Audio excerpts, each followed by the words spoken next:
இந்த கடிதத்தை நாம் எவ்வளவு பலவீனமானவர்கள் என்று எல்லோரும் எத்தனைத்தாலும் நாம் பலவீனமானவர்கள் அல்ல. தேர்தலில் வெற்றி தோல்வி வரும். மக்கள் பணியை ஏற்றுக்கொண்டவனுக்கு நாற்காலி என்பது ஒரு பொறுப்பு தானே தவிர நாற்காலி மட்டுமே வாழ்க்கை அல்ல. நாம் முயலை போல் கொஞ்சம் தூங்கிவிட்டோம்.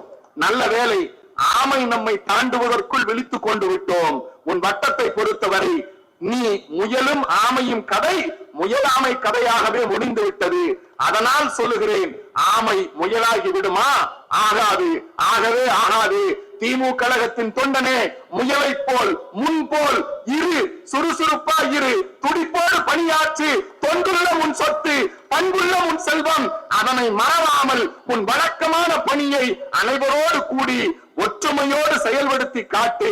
ஒன்றை சொல்லி முடிக்கிறேன், ஆறிலும் சாவு, நூறிலும் சாவு. ஆறிலும் சாவு, நூறிலும் சாவு. ஆனது ஆகட்டுமே, இந்த ஆட்சிதான் போகட்டுமே. மகுடமின்றி வாழ முடியாத மனிதர்களா நாம்? மகுடமின்றி வாழ முடியாத மனிதர்களா நாம்?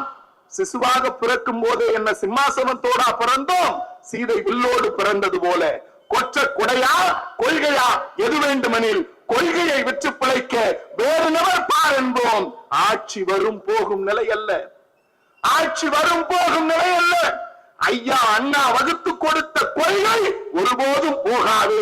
ஆட்சி இருப்பினும் இல்லாதிருப்பினும் தன்மான உயரென மதிப்போம். தமிழர் இனமானம் என்றும் காப்போம்.